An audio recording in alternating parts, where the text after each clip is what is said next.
Assalamualaikum warahmatullahi wabarakatuh. Kami dari kelompok A, kelas AKM K013 akan mempresentasikan tentang chapter 4 yaitu income statement dan related information. Sebelum itu, saya akan memperkenalkan anggota kelompok saya terlebih dahulu. Yang pertama ada Eka Medina dan NPM akhir 145. Yang kedua Ismena Indrea Azaria dengan NPM akhir 228. Yang ketiga Rizky Lamtama Sitorus dengan NPM akhir 243. Yang keempat ada Muhammad Fikri Raka Andalwa dengan NPM akhir 250. Yang kelima ada Jenny Giza Balkis dengan NPM akhir 276. Terus yang keenam ada Dewinta Trisna Putri dengan NPM akhir 411. Nah, di sini saya akan menjelaskan tentang identifikasi, kegunaan, dan keterbatasan laporan laba rugi. Nah, pengertian laba rugi adalah laporan yang mengukur keberhasilan operasi perusahaan dalam periode waktu tertentu. Laporan ini juga biasa disebut sebagai laporan pendapatan atau income statement atau laporan penghasilan. Terus, laba rugi ini menjadikan informasi mengenai pendapatan revenue, beban expense, keuntungan, dan juga kerugian yang hasilnya adalah laba bersih atau net income. Nah, kegunaan laporan laba rugi itu memiliki peran penting bagi investor, kreditor, dan pihak manajemen dalam pengambilan keputusan ekonomi secara umum. Nah, laporan ini membantu dalam memprediksi jumlah, waktu, dan ketidakpastian arus kas di masa depan. Nah, kegunaan dari laporan laba rugi itu antara lainnya itu adalah yang pertama, mengevaluasi kinerja masa lalu perusahaan. Jadi dalam hal ini itu mereka menilai apakah perusahaan memperoleh laba atau rugi, terus habis itu membandingkan kinerja perusahaan dengan periode sebelumnya, terus membandingkan kinerja dengan perusahaan lain dalam industri yang sama. Yang kedua ada memberikan dasar untuk memprediksi kinerja di masa depan, yaitu mengidentifikasi tren pertumbuhan pendapatan, terus menilai keberlanjutan laba perusahaan.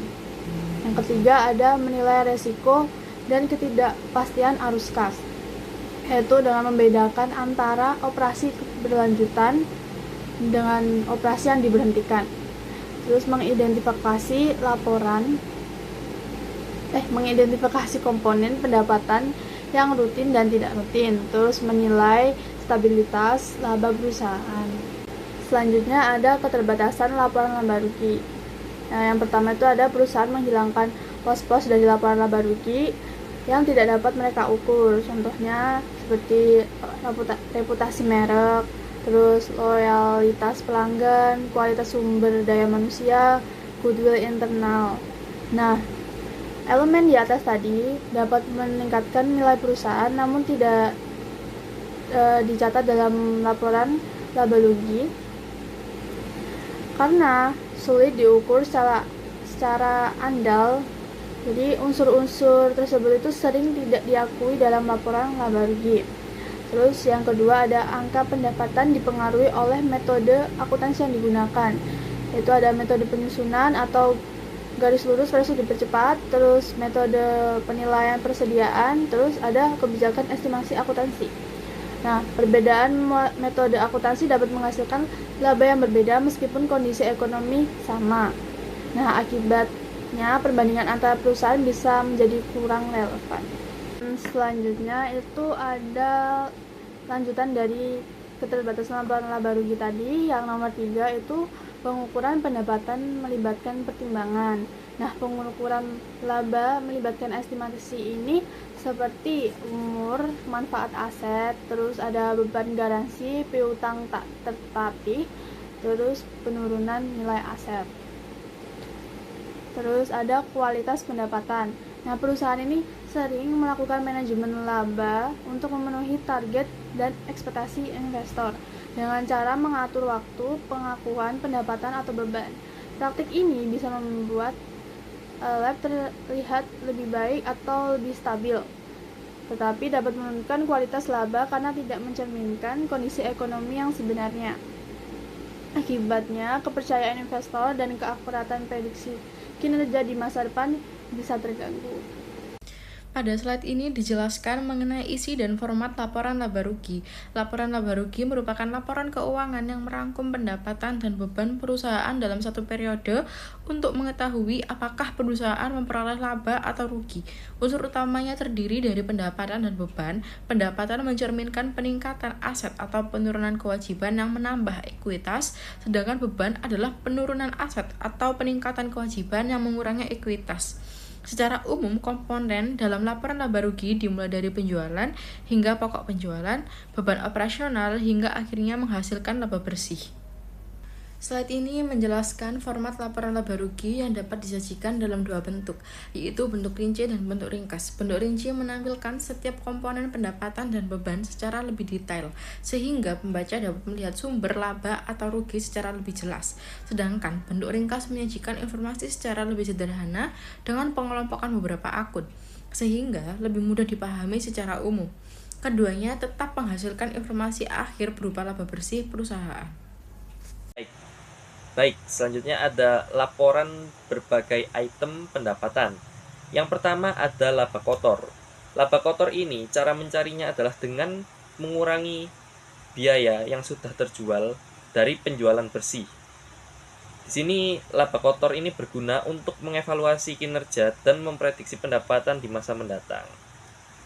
Lalu ada pendapatan dari operasi, di mana diperoleh dengan cara mengurangi laba kotor dengan beban penjualan, dikurangi beban administrasi, ditambah pendapatan, dikurangi beban lain-lain, maka akan ketemu hasilnya yaitu pendapatan dari operasi. Lalu ada klasifikasi biaya, yaitu sebuah proses pengelompokan biaya berdasarkan kriteria tertentu agar lebih mudah dianalisis, dikendalikan, dan dilaporkan dalam laporan keuangan. Dapat dilihat pada slide ada nomor 1. Di situ ada pendapatan sebesar 400.000, ada gaji karyawan, biaya perlengkapan, biaya iklan, biaya utilitas, penyusutan bangunan, dan biaya hiburan. Nah, itu merupakan beban atau pengelompokan klasifikasi biaya berdasarkan sifat, jadi masih diurai. Lalu yang di nomor 2 ini ada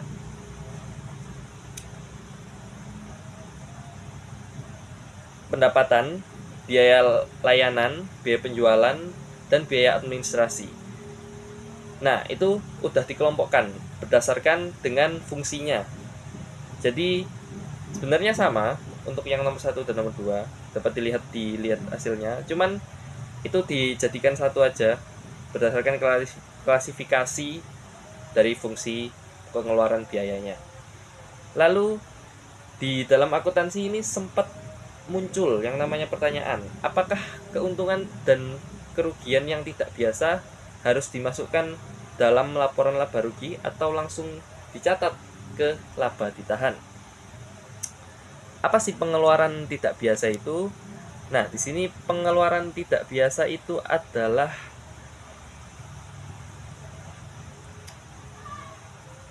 sebuah pengeluaran yang tiba-tiba banget muncul. Misalnya, ada biaya restrukturasi, yaitu sebuah biaya yang ketika perusahaan ini menutup cabang atau melakukan PHK secara besar-besaran. Lalu yang kedua ada penurunan nilai aset, seperti mesin atau gedung yang nilai harganya turun karena rusak, sehingga tidak produktif lagi perusahaan tersebut. Lalu yang ketiga ada penyelesaian sengketa hukum, di mana perusahaan ini harus membayar denda akibat suatu gugatan. Lalu yang keempat ada keuntungan atau kerugian pelepasan aset, seperti menjual tanah atau mesin dengan harga yang lebih tinggi atau lebih rendah dari nilai bukunya.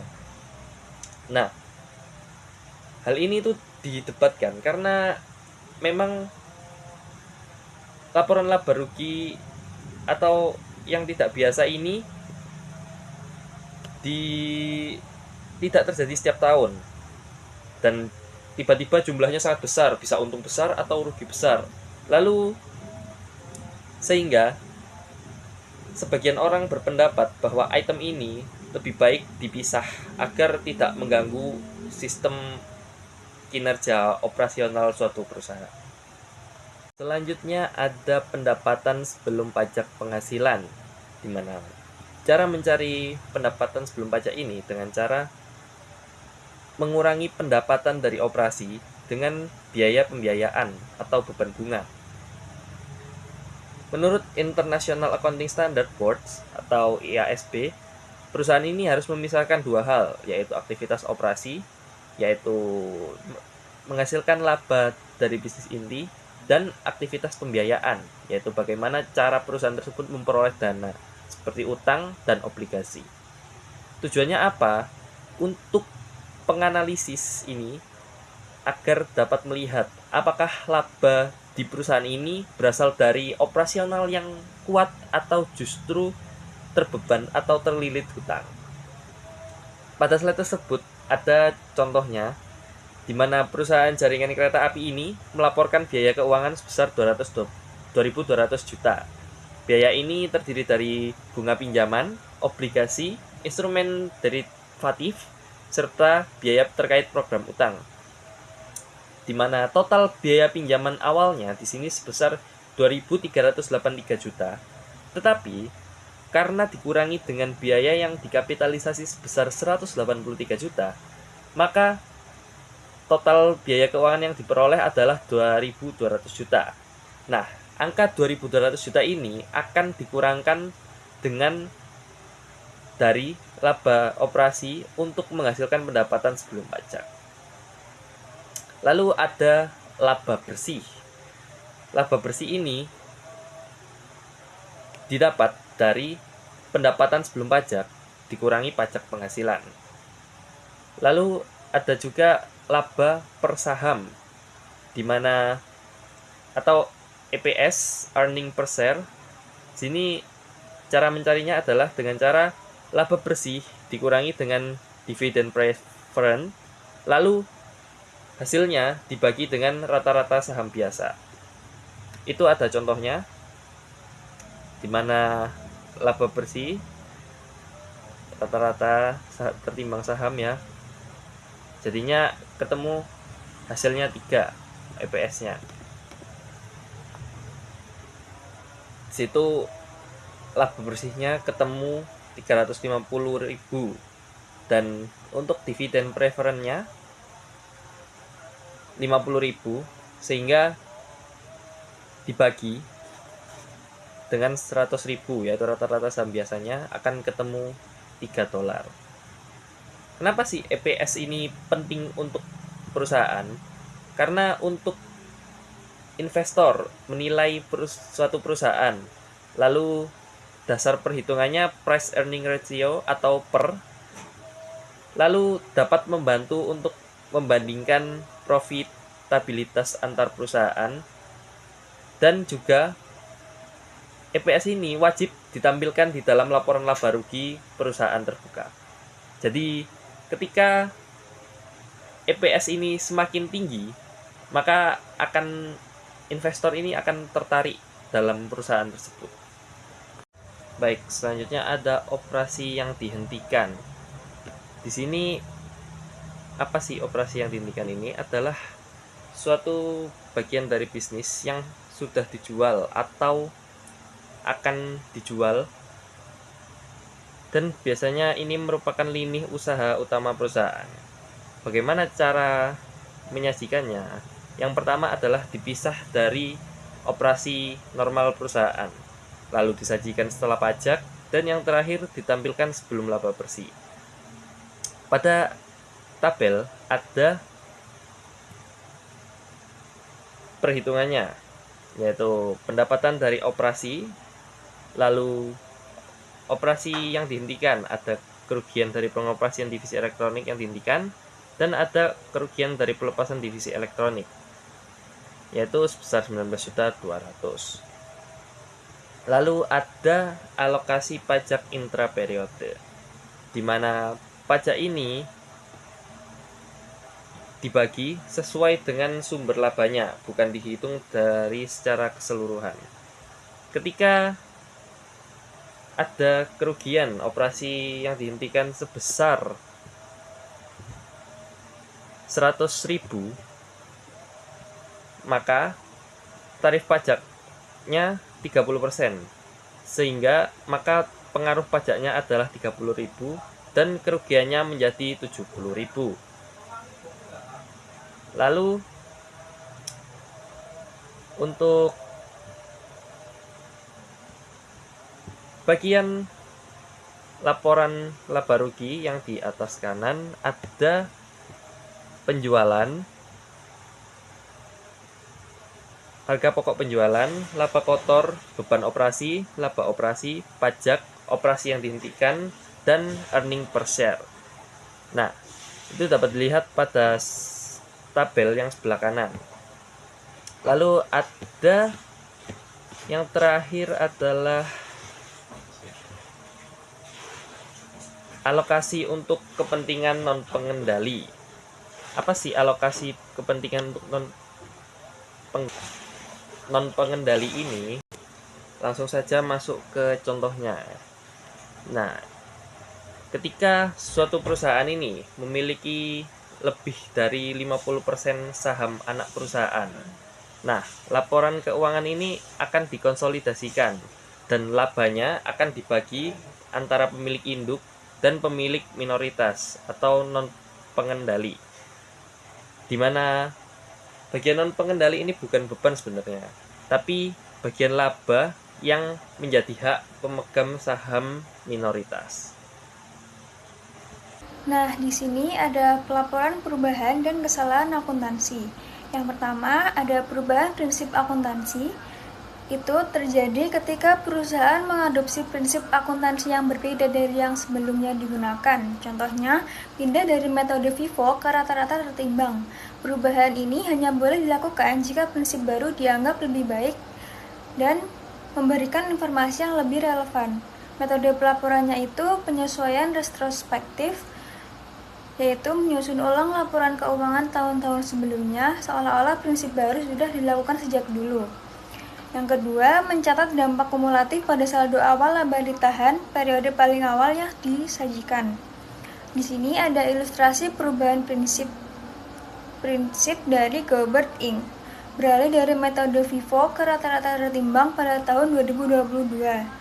Data dampak kumulatif sebelum pajaknya tahun 2020 selisih $5.000, tahun 2021 selisih $3.000. Total penyesuaiannya adalah $8.000. Laporan laba rugi komparatif disusun ulang menggunakan metode baru agar daya banding antar tahun tetap terjaga. Selanjutnya, yang kedua ada perubahan estimasi akuntansi. Perubahan yang terjadi karena adanya informasi baru atau pengalaman tambahan. Contohnya, perubahan umur manfaat aset, nilai sisa, atau estimasi piutang tak tertagih. Metode pelaporannya itu secara prospektif, yaitu diterapkan pada periode berjalan dan periode mendatang saja, dan tidak perlu menyesuaikan angka-angka tahun sebelumnya. Catatan pentingnya yaitu perubahan estimasi tidak dianggap sebagai kesalahan. Yang ketiga ada koreksi kesalahan, yaitu perbaikan akibat kesalahan matematis, kesalahan penerapan prinsip, atau kelalaian fakta saat laporan disusun. Metode pelaporannya itu penyesuaian periode sebelumnya, yaitu kesalahan diperbaiki dengan menyesuaikan saldo awal laba ditahan dan laporan keuangan komparatif tahun sebelumnya harus disajikan kembali untuk mencerminkan kebenaran. Di sini ada contoh jurnal koreksinya, yaitu piutang dan pendapatan tahun 2021 dicatat terlalu tinggi sebesar $100.000. Jurnal koreksi di tahun 2022, laba ditahan di bagian debit sebesar $100.000 dan piutang usaha di bagian kredit sebesar $100.000. Ya, selanjutnya kita akan masuk pada laporan ekuitas, di mana ini merupakan laporan perhitungan dari total modal pemilik usaha yang dicatat secara umum, di mana perhitungan dari laba bersih yang tidak dibagikan.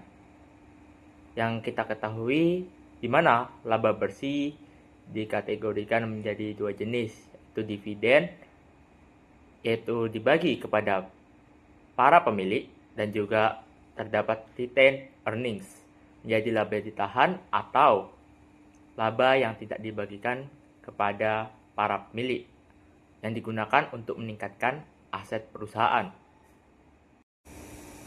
Kali ini kita akan membahas studi kasus dalam perhitungan laporan ekuitas perusahaan, di mana di sini terdapat perhitungan perusahaan GILSPA tentang statement comprehensive income, total sales revenue dikurangi cost COGS dan juga beban-beban yang menghasilkan laba bersih, dan juga di sini tercatat komprehensif ataupun pendapatan lain yang belum diakui senilai 30.000, sehingga menghasilkan pendapatan komprehensif senilai 140 dengan laba bersih senilai 110.000 yang akan digunakan dalam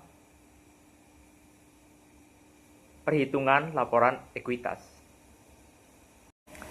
Selanjutnya kita akan masuk pada perhitungan laporan ekuitas secara rinci maupun ringkas pada perusahaan GILSPA, di mana terdapat neraca saldo awal pada retained earnings senilai 50.000 dan juga pendapatan bersih senilai 110.000. Di sini juga ada pengurangan dividen atau pembagian saham atas pendapatan yang telah diraih senilai 10.000 yang menghasilkan retained earnings senilai 150.000. Dan kita juga bisa melihat secara ringkas terdapat share capital ordinary senilai 300.000, retained earnings senilai 150.000, dan juga akumulasi dari pendapatan lain senilai 90.000 yang menghasilkan ekuitas senilai 540.000, di mana laporan ekuitas tersebut digunakan untuk perhitungan laporan-laporan keuangan lainnya yang berguna untuk pengambilan keputusan dalam kebijakan perusahaan secara berkala. Oke, selanjutnya ada membandingkan laporan laba rugi berdasarkan IFRS dan US GAAP. Persamaannya yaitu yang pertama kepentingan non-pengendali. Jadi keduanya itu mewajibkan perusahaan untuk menunjukkan jumlah laba bersih yang dapat didistribusikan kepada kepentingan non-pengendali. Yang kedua itu persamaan operasi yang dihentikan. Keduanya itu mengikuti pedoman penyajian yang sama untuk operasi yang dihentikan. Tetapi IFRS itu tidak mendefinisikan operasi yang dihentikan secara lebih sempit. Nah, yang terakhir itu ada persamaan pos-pos dalam ekuitas bagian dari pendapatan.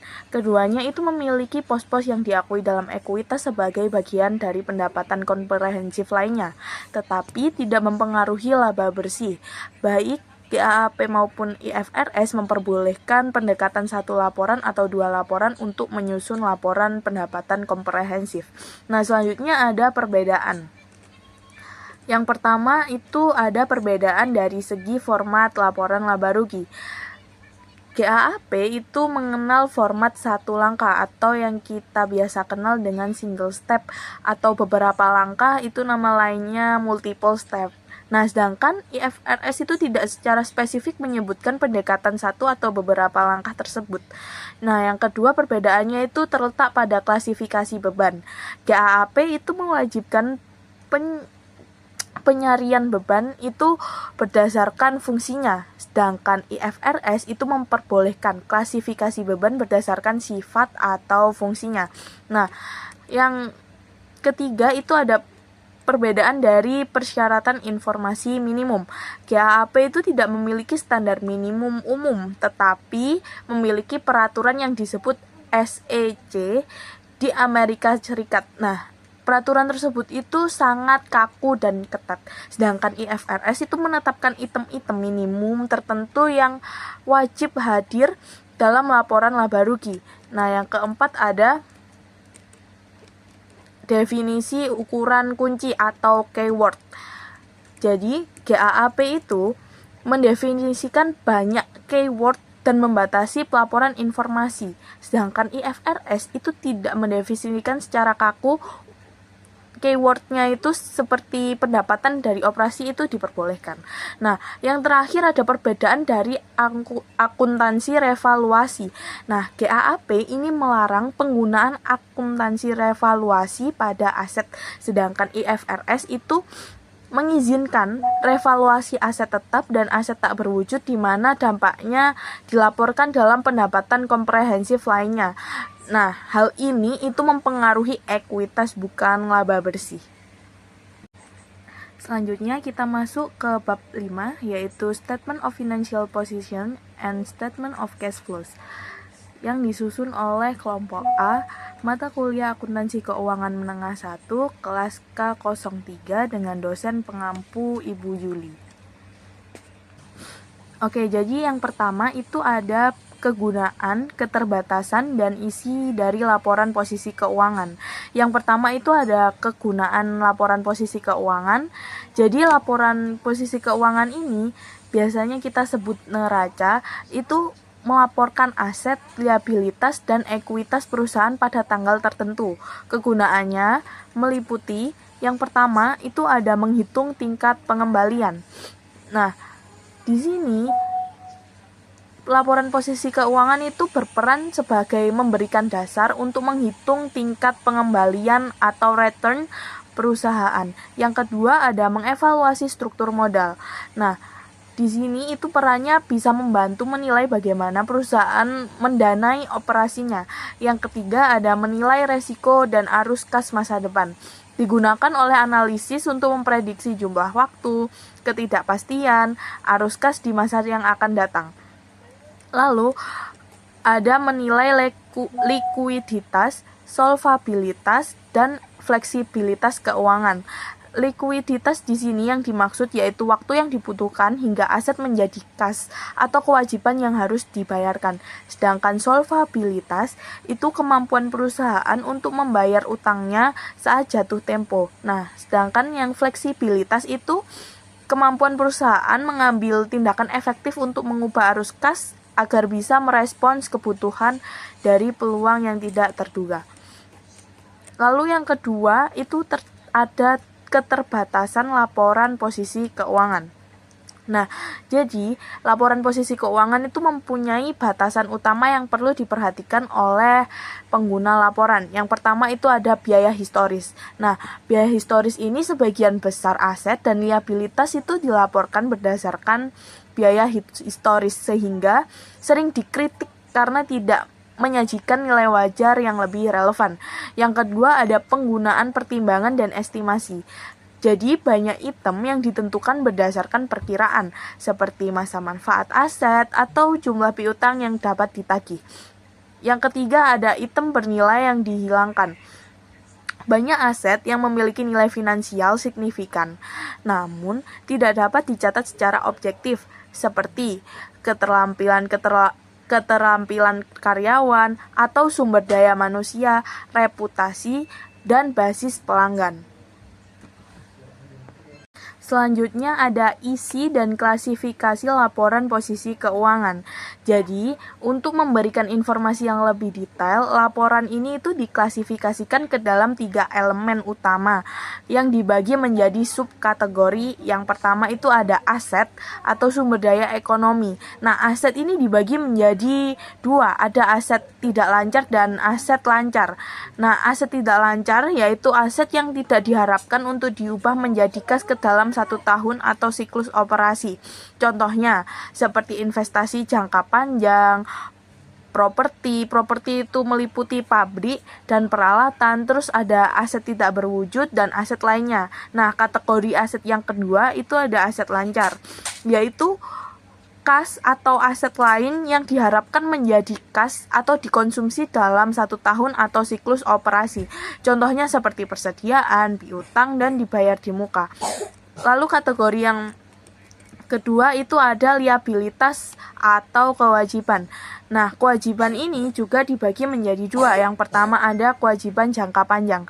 Nah, kewajiban jangka panjang ini merupakan kewajiban yang tidak diharapkan dilikuidasi dalam 1 tahun, seperti obligasi atau utang wesel jangka panjang. Nah, kategori yang kedua itu ada kewajiban lancar.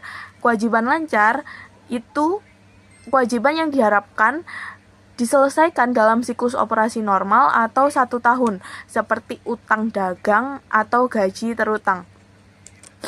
Lalu kategori ketiga itu ada ekuitas atau kepentingan individual. Nah, modal saham, premi saham, laba ditahan, akumulasi pendapatan, komprehensif lain, saham pembendaharaan, dan kepentingan non-pengendali itu termasuk ke dalam ekuitas atau modal pemilik. Selanjutnya ada menyusun laporan posisi keuangan. Nah, di sini ada contoh dari Scientific Product Statement of Financial Position tanggal 31 Desember 2022. Ada non-current asset, ada long term invest, terus akunnya ada investment in held for collection security sebesar 82.000, terus ada land held for future development sebesar 5.500, di total hasilnya jadi 87.500. Terus ada property plant and equipment, akunnya ada land sebesar 125.000, terus building sebesar 975.800, terus dikurangi accumulated depreciation sebesar 341.200, jadi 975.800 dikurangi 341.200 hasilnya 634.600. Total property plant and equipment adalah 759.600. Terus ada attainable asset, di situ ada capitalist development cost sebesar 6.000, terus ada goodwill sebesar 66.000, terus ada other identifiable attainable asset sebesar 28.000. Nah, itu tadi di total hasilnya 100.000. Total non-current asset sebesar 947.100 dari 87.500 ditambah 759.600 ditambah 100.000. Terus ada current asset, itu ada inventory sebesar 489.713. Terus ada prepaid expense sebesar 16.252. Terus ada account receivable sebesar 165.824. Terus dikurangi allowance for doubtful accounts sebesar 1.850. Jadi yang account receivable dikurangi allowance for doubtful accounts, jadi hasilnya itu 163.974. Terus ada short term investment sebesar 51.030. Ada cash and cash equivalent sebesar 52.485. Terus total dari current asset adalah sebesar 773.454. Terus total dari aset adalah 1.720.554. Melanjutkan yang tadi, tetap menyusun laporan posisi keuangan tapi di equity sama liabilitas. Nah, di akun equity itu ada share capital preference sebesar 300.000, terus ada share capital ordinary sebesar 400.000, terus ada share premium preference sebesar 10.000, ada share premium ordinary sebesar 27.500, terus ada retained earnings sebesar 170.482, terus ada accumulate other comprehensive income loss sebesar 8.650, terus dikurangi treasury shares sebesar 12.750. Semua tadi di total di equity attributable to owner sebesar 886.582. Terus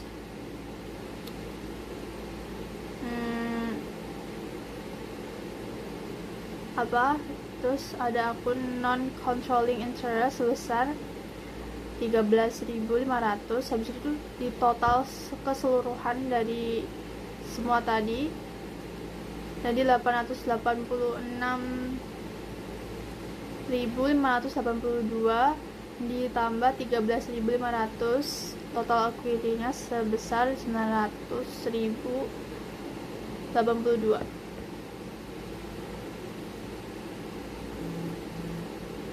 Terus non-current liabilities.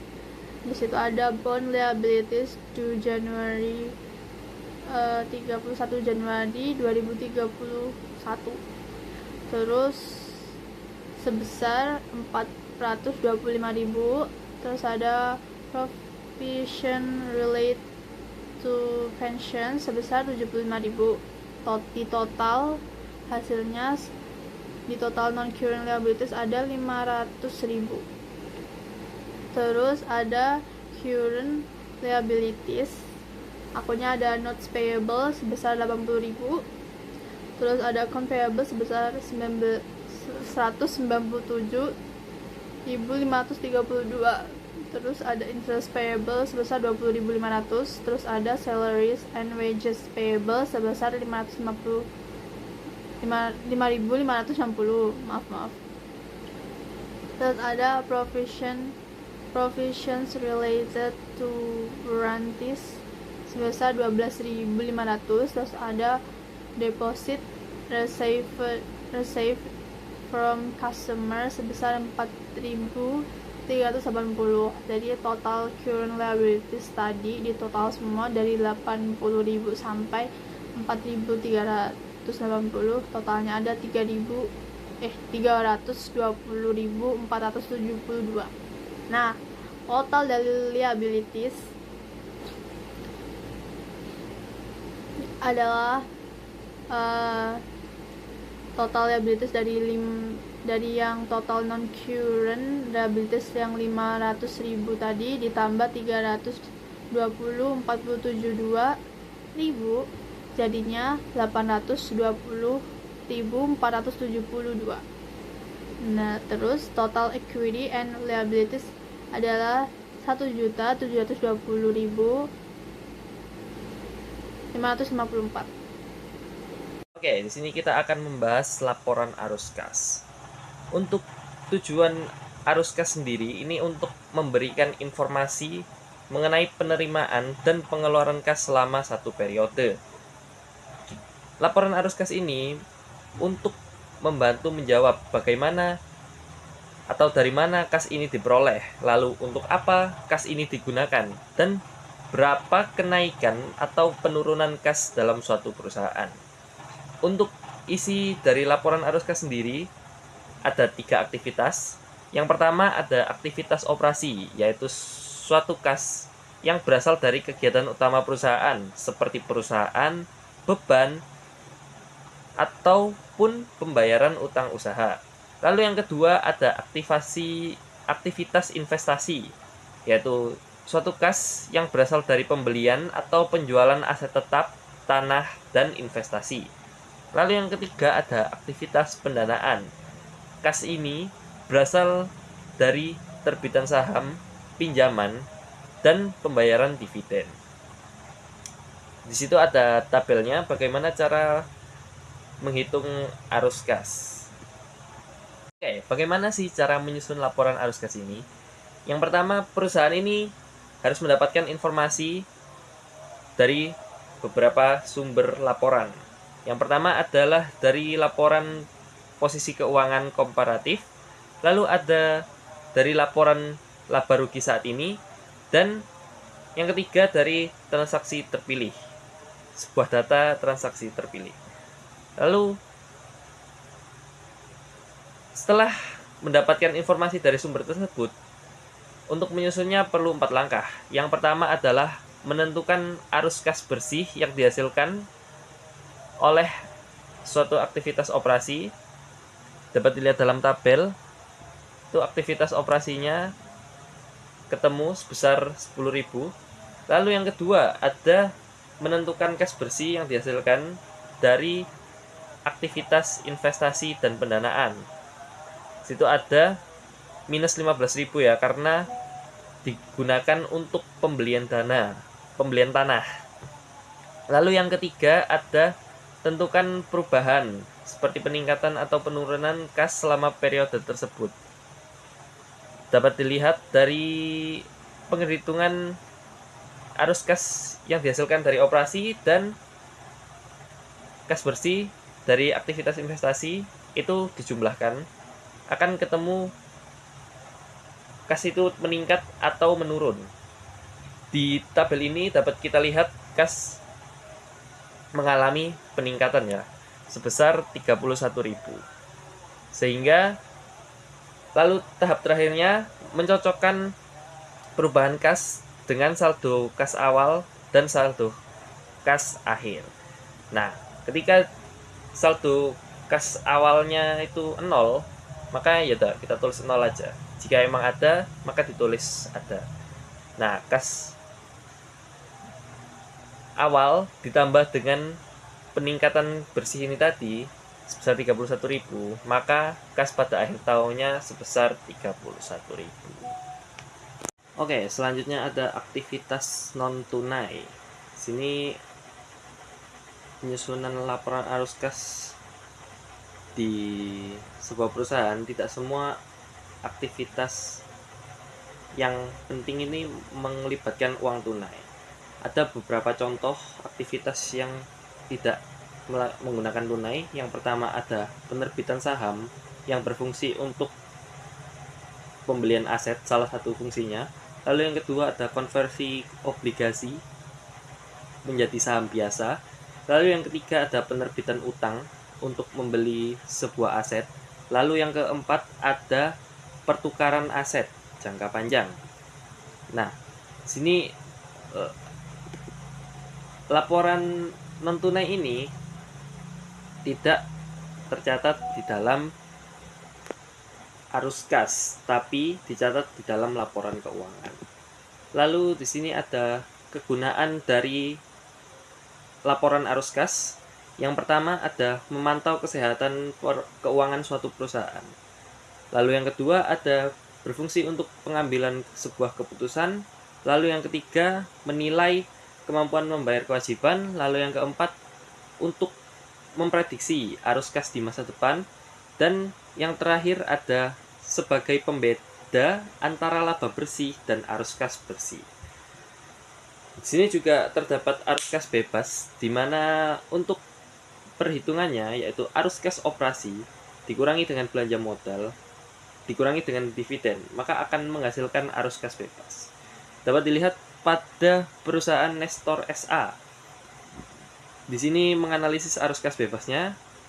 Yang pertama ada arus kas bersih yang dihasilkan operasi sebesar 411.750 dan belanja modal sebesar 252.500 dan ada dividen sebesar 19.800. Maka di sini muncul arus kas bebasnya dari 411.750 dikurangi dengan 252.500 dikurangi dengan 19.800, maka hasilnya adalah 139.450. Yang selanjutnya, saya akan menjelaskan mengenai jenis-jenis informasi tambahan yang diberikan. Yang pertama, ada komponen laporan keuangan lengkap, yaitu IFRS mensyaratkan penyajian laporan keuangan lengkap setiap tahunnya, termasuk informasi komparatif dari periode sebelumnya. Laporan lengkapnya terdiri dari laporan posisi keuangan, laporan laba rugi komprehensif, laporan perubahan ekuitas, laporan arus kas, dan catatan atas laporan keuangan atau CALK. Yang kedua, ada catatan atas laporan keuangan atau CALK. Memberikan penjelasan deskriptif, kualitatif, dan kuantitatif yang tidak muncul di bagian utama laporan. Elemen penting dalam CALK meliputi prinsip, dasar, konvensi, dan aturan spesifik yang dipilih perusahaan. Penjelasan rinci mengenai item tertentu seperti rincian piutang, dan yang terakhir menjelaskan batasan hukum atau perjanjian kontrak yang berlaku. Contoh rincian ada di gambar sebelah kanan, ilustrasi 5.34, pengungkapan jadwal jatuh tempo piutang, membagi piutang menjadi kategori 0 sampai 30 hari, 31 sampai 60 hari, dan hingga lebih dari 90 hari, memberikan gambaran risiko kredit perusahaan kepada investor. Yang ketiga ada kebijakan akuntansi penting, yaitu meliputi prinsip, dasar, konvensi, aturan, dan praktik spesifik yang diterapkan perusahaan dalam menyiapkan informasi keuangan. Contoh pengungkapannya ada inventarisasi, aset tak berwujud, properti, pabrik, dan perawatan, dan yang terakhir ada kewajiban keuangan. Yang keempat ada teknik pengungkapan dan pedoman lainnya. Teknik pengungkapan itu meliputi tanda kurung, yaitu fungsinya untuk menjelaskan informasi tambahan langsung di laporan. Contohnya itu bisa untuk jumlah saham yang beredar. Yang kedua, ada referensi silang dan akun kontra. Itu fungsinya untuk mengaitkan hubungan antara aset dan kewajiban. Contohnya, akumulasi penyusutan sebagai akun kontra aset tetap. Yang kedua, ada pedoman pelaporan, yaitu meliputi konsistensi, yaitu metode akuntansi harus diterapkan secara serupa dari satu periode ke periode berikutnya untuk keterbandingan. Yang kedua ada presentasi yang adil, laporan harus menyajikan posisi keuangan, kinerja, dan arus kas secara jujur sesuai dengan definisi IFRS. Yang ketiga ada isu netting atau pengimbangan.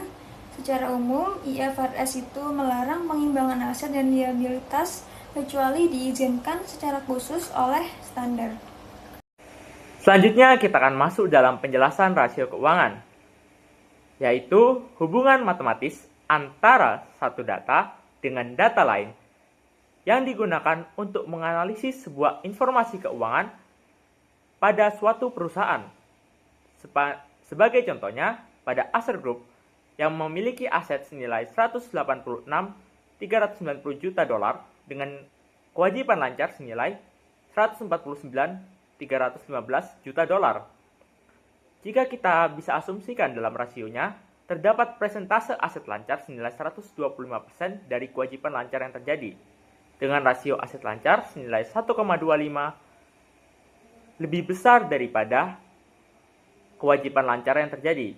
Artinya, kita bisa menentukan bahwasannya perusahaan tersebut memiliki aset yang lebih besar daripada kewajiban lancar yang terjadi pada aktivitas perusahaan tersebut. Selanjutnya kita akan masuk dalam jenis-jenis rasio utama. Pertama adalah rasio likuiditas, di mana rasio tersebut digunakan untuk memperhitungkan kewajiban yang terjadi pada perusahaan. Kemudian ada rasio aktivitas, yang digunakan untuk mengakumulasikan setiap kinerja pada produktivitas tenaga kerja. Kemudian ada rasio profitabilitas, yang digunakan untuk memperhitungkan laba dalam pengambilan keputusan di perusahaan untuk skala berikutnya. Kemudian ada rasio cakupan, yang digunakan untuk investor dan kreditur dalam penentuan penanaman modal, di mana rasio likuiditas memiliki masing-masing perhitungan, aktivitas pun masing-masing perhitungan, maupun keuntungan juga memiliki masing-masing rumus dan perhitungan yang terjadi pada setiap transaksinya. Selanjutnya pada rasio cakupan juga terdapat beberapa jenis perhitungan. Perhitungan tersebut dibagi secara terpisah, yang berguna untuk memperhitungkan setiap pelaporan secara terperinci dan juga akan berguna dalam pengambilan keputusan pada manajemen perusahaan. Hal ini juga membantu para investor maupun kreditur dalam menentukan kebijakan pelaporan keuangan setiap perusahaan yang akan dipilih untuk penanaman modal pada investor maupun kreditur. Pada bagian ini, kita membandingkan laporan posisi keuangan dan laporan arus kas berdasarkan IFRS dan US GAAP. Secara umum, keduanya sama-sama mewajibkan penyajian laporan tersebut dan memiliki struktur yang hampir serupa. Keduanya juga mengharuskan pengungkapan kebijakan akuntansi, pertimbangan manajemen, serta estimasi yang berpotensi material, disertai informasi komparatif dan penyusunan tahunan.